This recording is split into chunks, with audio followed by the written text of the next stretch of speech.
Allez, les 4 premières de chaque demi-finale eh bien, gagneront le droit de disputer la grande finale qui aura lieu demain. C'est la journée qui va décider pour beaucoup du bilan. Oui, c'est évident. On est à 3 médailles et on sait que cette journée passée, les espoirs seront maigres. Regardez les drapeaux, je pense que le vent est fort et le vent est contraire. Alors si on peut parler de cut comme en golf pour la qualification, à Athènes, il fallait prendre les 3e places, puisque c'est la 3e place qu'on prend. Il fallait courir entre 10-11 et 10-18. C'est-à-dire que la 3e place, voilà, il fallait pas courir plus lent. Pour être qualifié direct, il y avait 5 quarts de finale, sachant qu'il y a une place pour le qualifier autant, mais qui s'était qualifié à 10-15. Donc vous voyez que de toute façon, on ne peut pas échapper à les chronos de cet ordre-là. Elle a largement, compte tenu de ce qu'elle a montré en série, les moyens de prendre l'une des 4 premières places. Oui, c'est un contexte de demi-finale qui devrait, même si une demi-finale, vous savez, c'est toujours beaucoup de tension, beaucoup de pression, qui devrait lui permettre d'éviter le piège de la crispation. Elle a des adversaires qu'elle connaît, mais qui sont largement à sa mesure. Donc, pour l'instant, je dirais qu'il n'y a pas de danger si elle récite ce qu'elle a fait tout simplement lors des tours préliminaires. Alors, on compte sur vous, bien sûr, sur France Télévisions. On ne ratera rien, bien sûr, pas une miette du spectacle. Et cette fois, c'est parti avec un bon départ. Et c'est maintenant qu'elle doit tenir et elle va conserver la tête. Et pour la 3e place, c'est chaud bouillant. Elle va parvenir, c'est pas possible. Chantage de Rouka, peut-être pendant qu'elle ne va pas crisper, ça va revenir derrière. Oui, c'est fait. Avec un vent défavorable de près de 3 mètres. Oui, je crois que quelles que soient les conditions, c'est la confrontation qui prime, le chronomètre.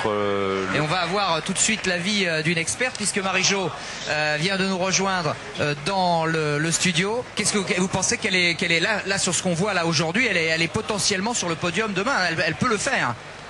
Oui, je pense que on peut compter sur une deuxième médaille.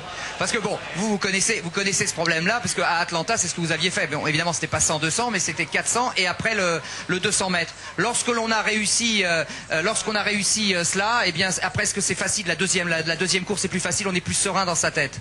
Je crois que aujourd'hui, elle est libérée. Hein.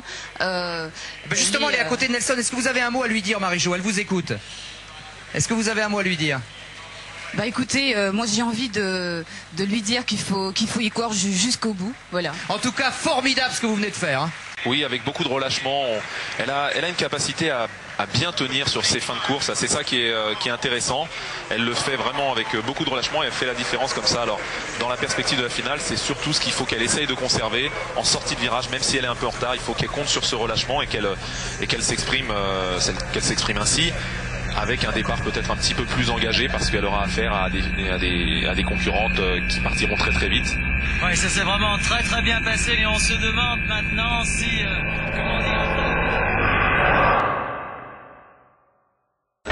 C'est le même cas de figure que ce matin, des appuis décalés tout en puissance. Et puis regardez, un cycle antérieur qui est volontairement recherché, peut-être même forcé à la limite, non? Oui, alors c'est très difficile de monter les genoux aussi haut quand vous avez votre buste encore avancé.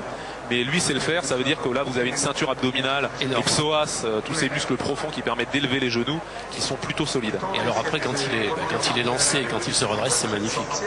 Oui, vous voyez ce relâchement, ces paumes de main face à face qui permettent de bien guider les bras sur la bonne trajectoire, devant, et de ne pas créer de rotation négative pour la propulsion au niveau des jambes. Avez-vous souvenir de quelqu'un dont le genou accélère aussi bien, aussi vite, aussi fort?